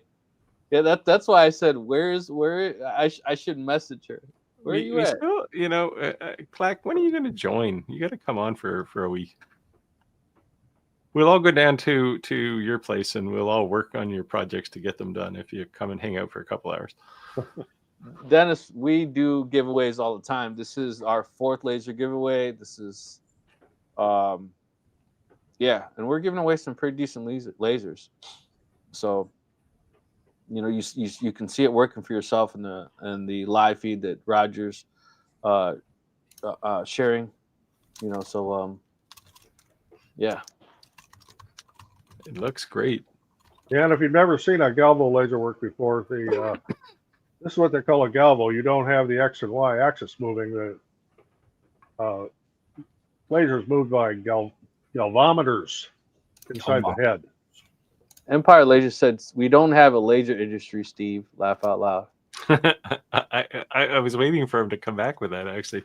A whole lot of Shop Talk Lives. There they go, guys. We don't have a laser industry in Canada either. Steve for Kiddo, do you find it? What? I guess that's how do you find it? I love Kittle. I use it for anything that doesn't require dimensional accuracy. So any graphics, basically. My logo. This thing was done with Kittle. Yep. Shop Talk Live. Here we go. Nancy, I'd buy Eon if I had the money, if I had the space and the big one, as you say, but crying once, still a girl crying can dream one day. You know, they might start accepting plasma, right? Dude, you keep skipping comments, man. You missed this one too. The I follow-up question. So Steve, yeah, this so Kittle actually has an AI engine for building logos. You can say, make me a logo that's round, that has this text on it, has a graphic that looks like this on it, and it'll go generate a bunch of them for you. So it works kind of cool. This my own logo. This thing was done with Kittle AI. I just said, make me a logo for my channel that has a laser on it. I guess Clack is commenting how many years until he retires because he's not allowed to say it on his own live. Yeah, I got retired 322 days, not enough time in a week. His crime and partners does forbid him to say it because he was upset, I guess. You guys are awesome. Rubbing it in, I think, your is the videos. word. I learned a lot. There you go. More Shop Talk Live. Keep them coming. Keep them coming, guys. Keep asking questions. Yeah. Hello. Nancy said, Empire Laser, weren't you the one saying you were headed to Miami, Florida? Forgot who posted a few comments ago. Yeah, it's looking good, Roger. Yeah, it's just about done, and I'll go over there and get it, and I'll put it in the sink here, get some water on it.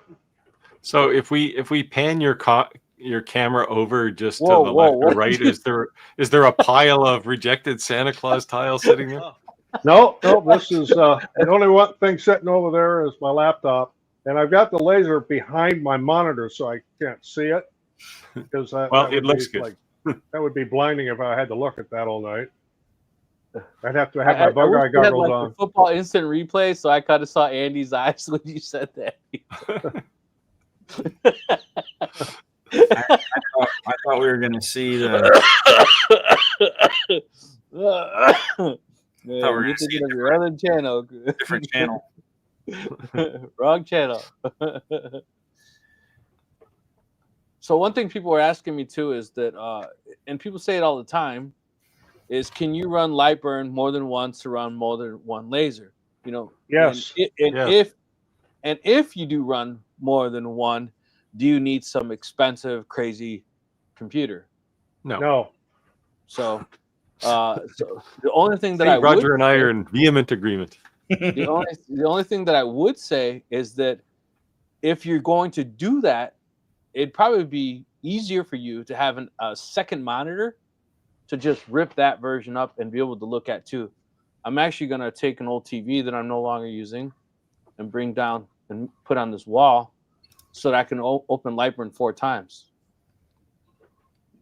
You know, and to make my mind not go nuts, I'm just going to label it so I know that permanently this is, what laser. The one nice thing about XCS is you can run all the laser jobs for different lasers in the same session. So, and you get a tab across the top for each one, and it tells you what laser it is, which is nice. Hold on. Hang on, hold it. All right, this is before I wash it, whichever way you want to say it. So I'm going to set this in the sink, run water on it. I got to let the glue dissolve.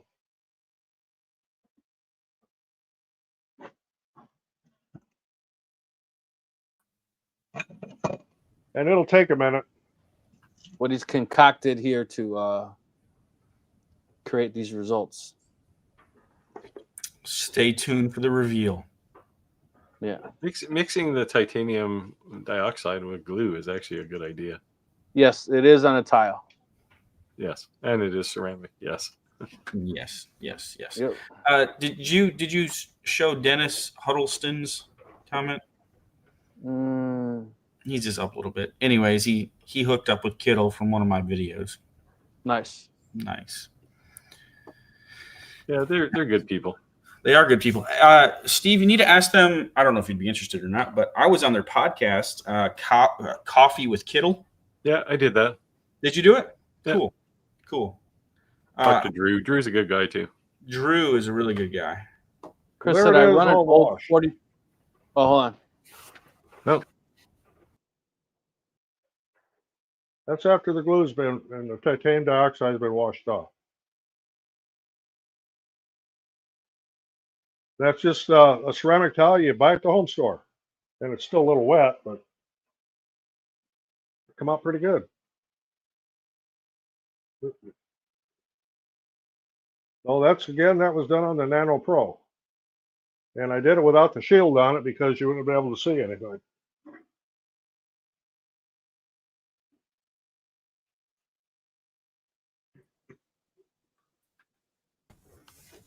Or do you mind sharing that process? Sorry, Roger. It was a dither, right? Or grayscale, not dither. That is dither. It's Jarvis or something. Just straight dither. Oh, well, then you can do it on a CO2 laser. Probably won't look as nice as that because the beam is about 4 times the area. But yeah, the resolution on that, of course, I did a 300 DPI, but of course now somebody's going to want to know the speed and the power, and so you got 3,000 settings. I'm going to reveal it. It's 3,000 millimeters per minute, 80% max power, 5% minor power, minimum power. Yeah, and then tomorrow it could be a different setting completely. Oh, sure, yeah. Humidity changes or something. You had done something to that tile prior to engraving it, correct? Yeah, I mix titanium dioxide, water, and Elmer's glue, and shake the dickens out of it till the Elmer's glue dissolves in the water and everything. That's basically the carrier for the titanium dioxide. The way I've done it in the past would mix it with alcohol. The problem is you do not dare touch that tile because once the alcohol evaporates, the titanium dioxide just powder on there. Or if you walk by a fan, it'll blow it all off. So with the Elmer's glue in there, it actually makes it stick to the tile, and I don't have to use acetone like I used to do when I use white paint. I just put it under water and use magic eraser, and it comes right off. Nice. Roger, how long did that take for someone that wasn't paying attention? Half an hour? Less than 30 minutes. Less than 30 minutes. I'm looking at how long we've been on and about when I put it on. So, yeah, it's about 30 minutes. Nice. Nancy wants to know, what's your ratio?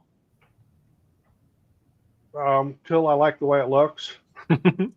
Scientific. I do not measure it. I put water in there. I dump a bunch of titanium dioxide in the jar. I use a fruit jar, mason jar. And then I dump in glue and start shaking it until it looks kind of like thin paint. So then I put it in my spray gun and spray it. Nancy, I guess to answer your question, it'd be like you asking your mom, how much flour or water do you put to make tortillas? Oh, until it feels right. What the heck is that supposed to be? My mother's Irish. She wouldn't know how to make tortillas anyway. All right. So, yeah, the P2S. So it is expensive. There's no question. At the end of the day, you buy what makes you happy, right? I like the P2S only for a couple of reasons. If you need different materials, you don't have to guess because they got a vast library of presets for materials, and you can just click it and it automatically sets up XES. There's a big community around it as well. And I think they're going to great efforts to make their lasers more of an appliance. So you turn it on, you push a button, and something happens, as opposed to,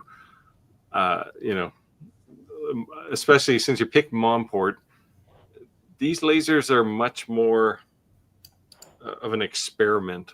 We'll say there's a lot of tinkering in CO2s in general.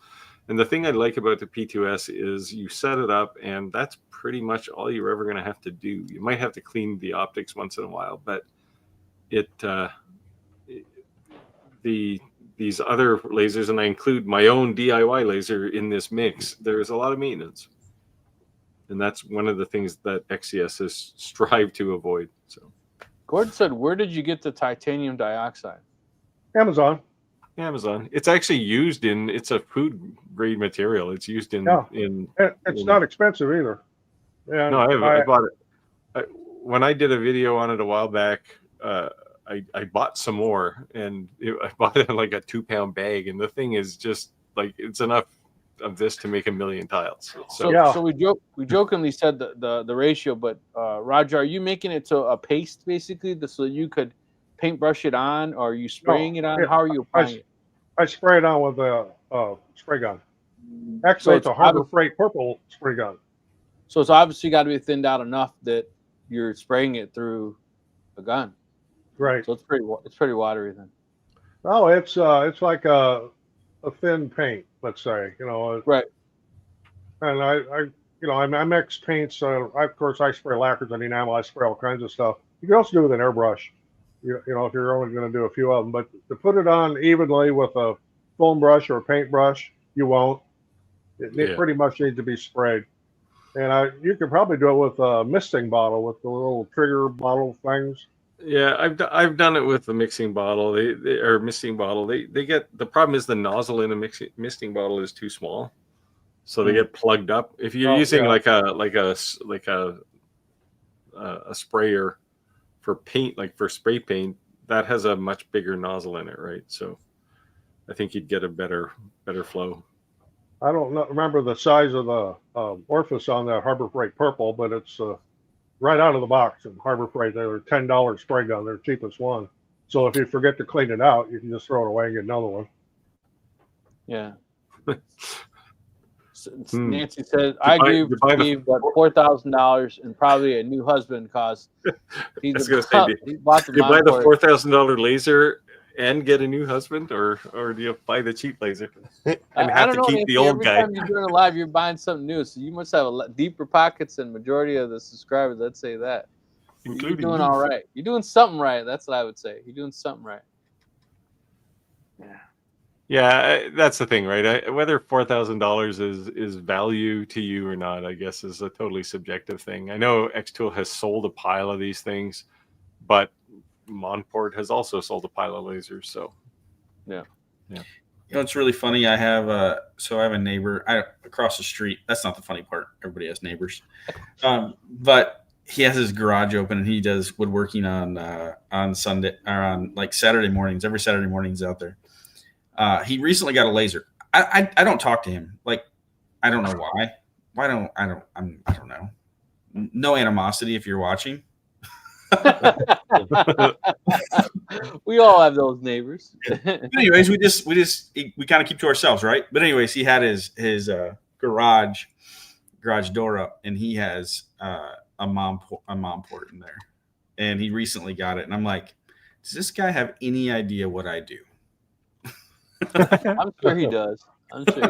Maybe it's time you guys get together for a beer. I know, we really should, and it's one of those things. We've lived here for 10 years, and we say hi, but that's like the extent of it, right? Yeah, he's probably copying your whole Etsy story. Probably. Well, I think everybody seems to have some type of neighbor like that. I mean, neighbor on one side, I hang out in his garage. Of course, he's got a really fancy race car and a garage. I'd love to have his garage and his shop. But then on the other side of us, we've been here for 30 years, and again, you just say kind of hi, and that's it. Yeah. See, I'm that guy that doesn't talk to you in my neighborhood. There's a few people here I talk to on a regular basis. Here's Steve with his head held high. No, it's just I'm antisocial. What can I say? No, when I first moved to my neighborhood, I was the first Mexican. So I was like, sorry guys, there's a Mexican neighborhood now. Didn't mean like to people put houses up for sale or something. Like, why does this make a difference? Probably because I had bigger house than any of my neighbors. That didn't help either, But yeah.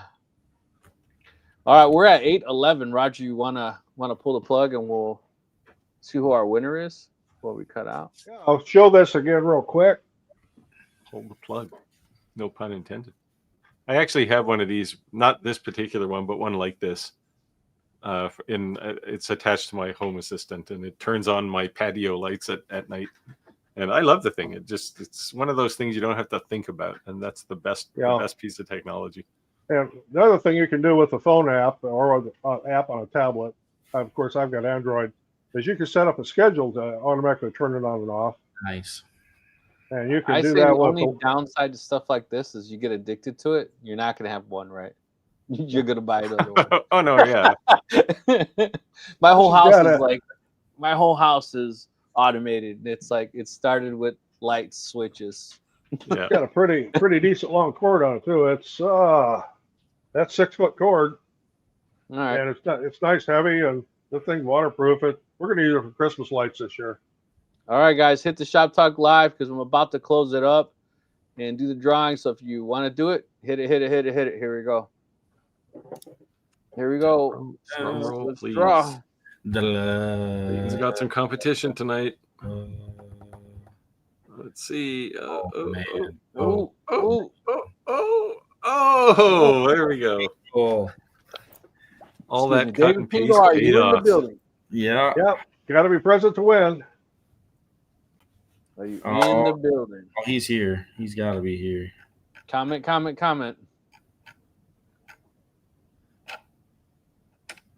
It's weird how it like slows down. It's like it's teasing you, right? Yeah. Yeah, and then it does just one more. Yeah. Come on, David. Where are you at, David? He was here. It looks like his last comment was 8:37. Well, that was quite a while ago. Yeah. I was gonna say my time. That's 8:37 there he is. now. Yep, there he is. Yay! All right, congratulations. Let me go ahead and share my email address with you. Do me a favor, just go ahead and shoot me an email. And it'll come to you in a box like this. And please provide your mailing address and first and last name. And if you would be so nice enough, if you'd like to make my job easier, you could always, if you shared it on Facebook, you can send me a link and I can just verify you shared. That'd be nice. But again, make sure I repeat the rules. You have to be a subscriber to all 4 of our channels. You have to at least liked one video. You have to at least shared one video, and you have to have commented on at least one video. Now, if you want to share more than one video, if you want to comment on more than one video, and good. Feel free to like them all. Yeah. And when you subscribe to us, don't forget to hit the bell for notifications so that you know that when we post new content, we go live. Yeah. A reasonably small percentage of people on my channel have clicked the bell, so they don't see things that are happening. They don't get notifications from the community. They don't get notifications on new videos. They certainly don't hear about the live stream. So, yes, and my channel's the same way. Yeah. And again, don't forget. The only one who's lazy. Don't forget about click that little bell. Don't forget about the Facebook group that we've created, the Shop Talk Live. I'd love to see people post and share upcoming items they're making. Yeah, post some of your projects. And I'm going to start sharing files on there.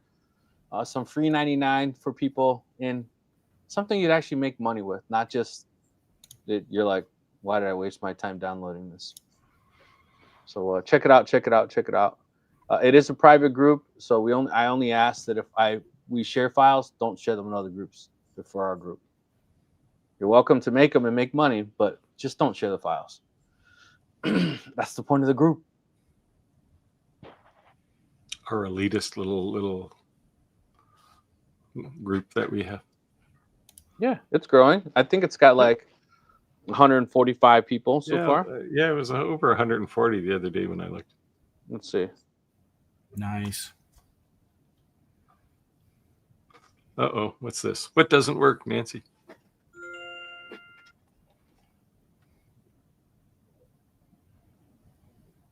Oh, see, Clack's starting a new one now, the Cool Kid Club.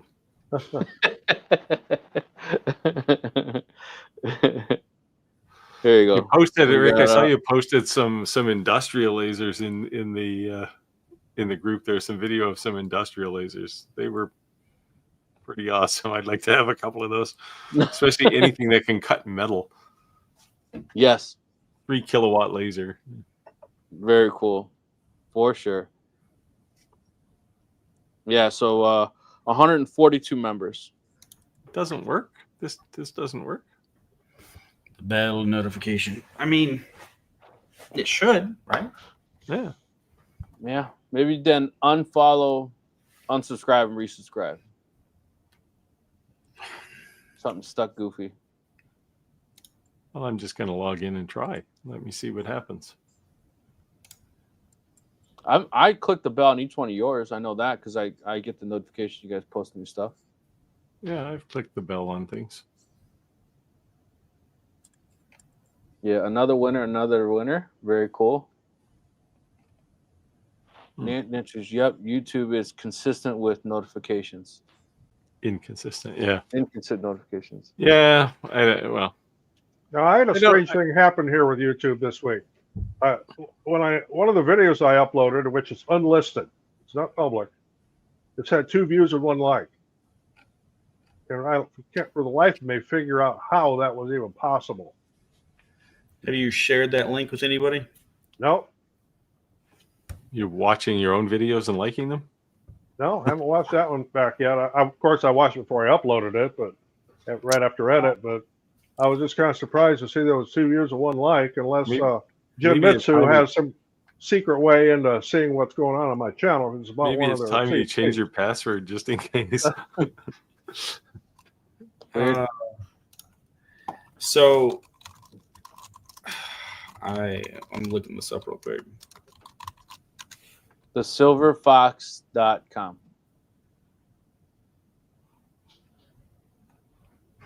I'm gonna buy that domain, Steve. Forward it to your and just website. Put my picture on it. Yeah, don't do that.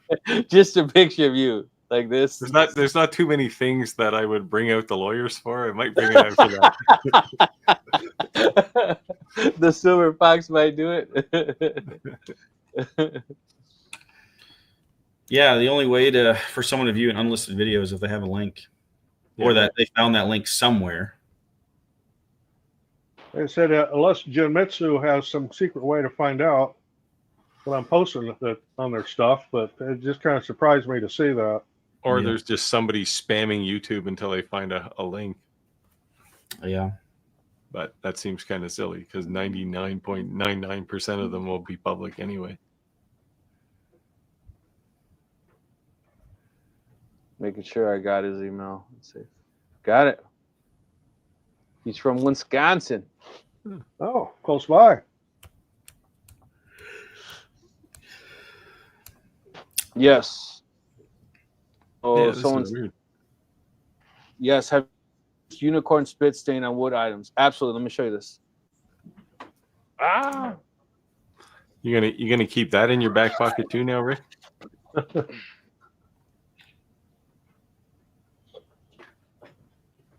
This is unicorn spit.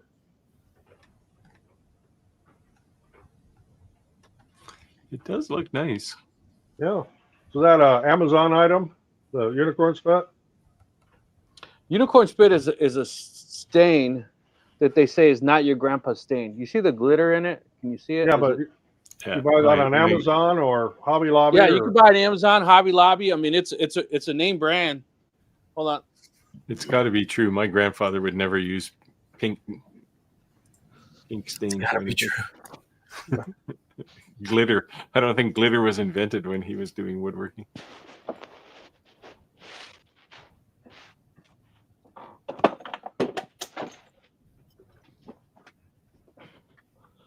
Huh.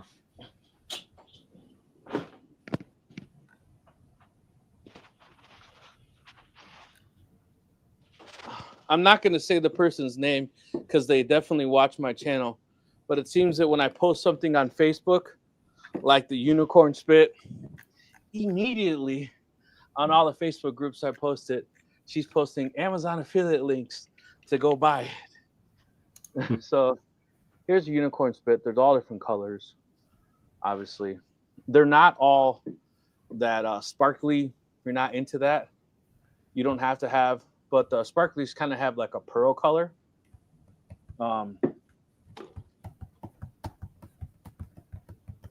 It's not super cheap, this stuff. No, but I would say this. It's not like watery stain. It's kind of thick, almost like a paste. So like when you can paint like that size of that front of that picket with like 2 little dots on the paintbrush. So it'll go a long way. This is green. Wow. Does it it cleans up with water? Yes. So it must be acrylic based or something. Yeah, so the only other thing I would say is if you are debating or if you actually like it, I wouldn't buy the single one. I'd buy the kit. You know what I mean? They have like the sparkly kit, the pastel kit. because there's at least a decent discount in price that later you can be like, damn it, you spent way more money. So if you're going to buy more than 2, then just buy the 6, right? Because you're going to come back. So that's what I ended up just buying 2, and then I'm sending it back. I got them all. So I got the blue, the orange, the green, the purple. Does a little bit go a long way? Yeah. So that's why I said, like,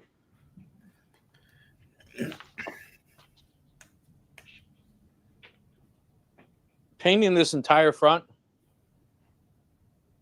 was like 2 drops on the paintbrush. Oh, wow. Of course, the paintbrush was this big around. No. And the drops were. Here's the paintbrush. Drop the whole container. There it is. Yeah, look at that. A little tiny, it's a little. That's not too big, I guess. Yeah. No, I mean, this paintbrush is. It's not like a 4-inch wide house brush. It's just, if it's for size reference, like the size of my pointer finger. Well, I've heard you got big hands. Yeah. But yeah, now you see that. Now you see that. Yeah. Yeah. So, yeah, it's kind of hard to pick up on the camera, but I know you said you sold $300 of those, $300 in those. Mm-hmm.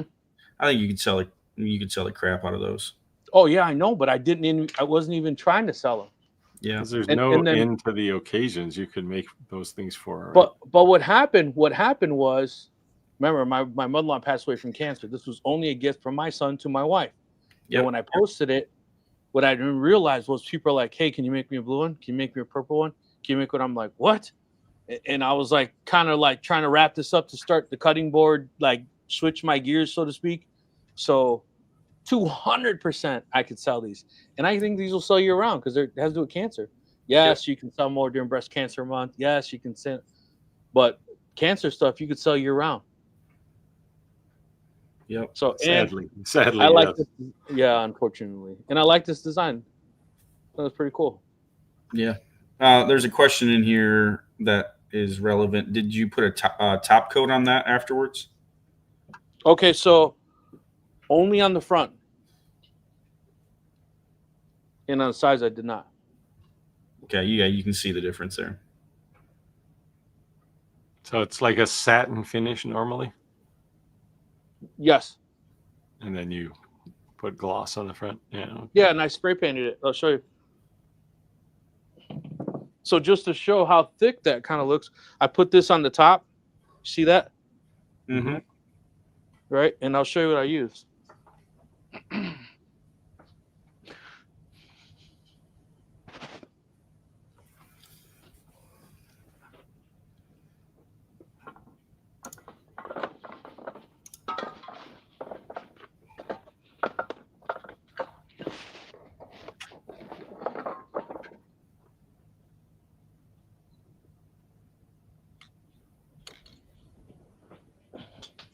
Maybe. What did he do? He got lost.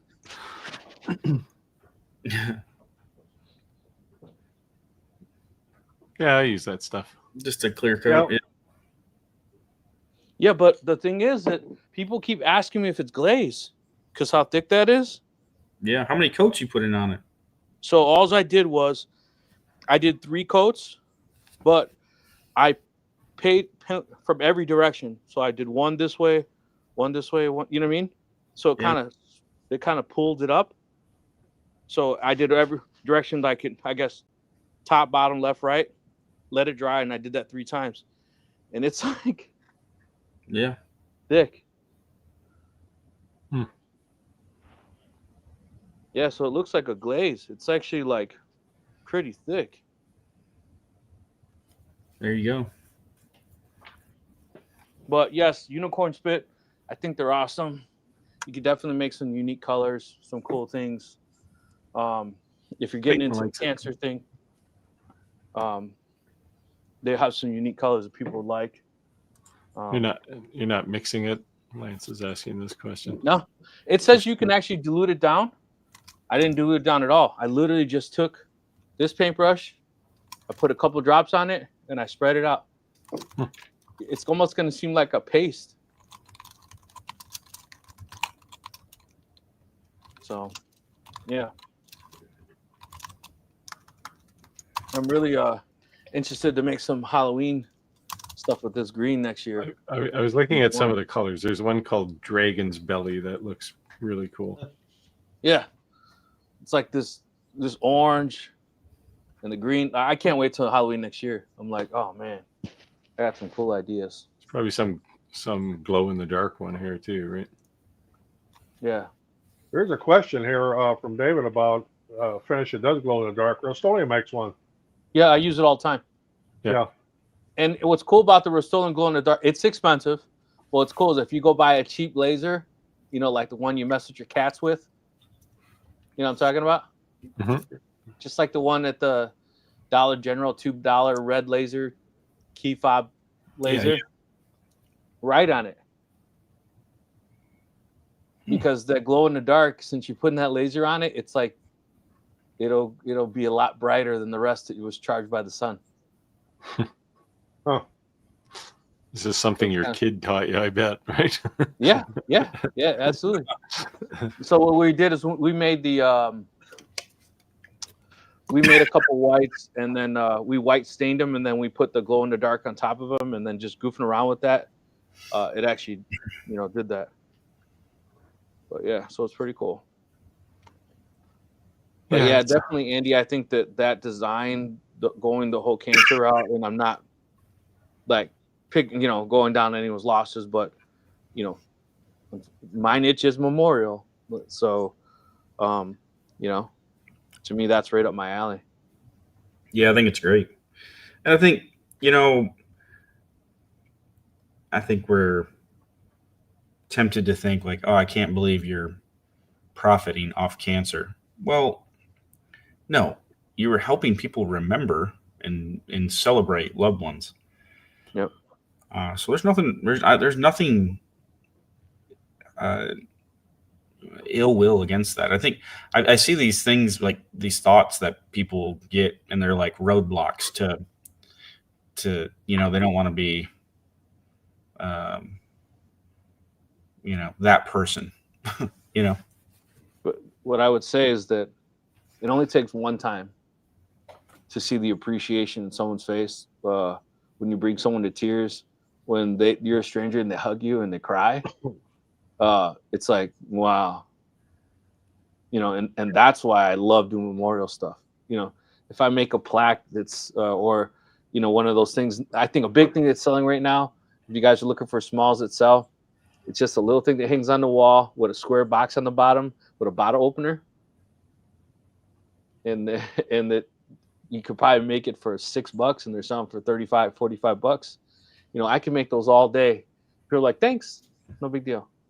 But I make something memorial, and it's like you became like a friend to that person forever. Yep. Yep.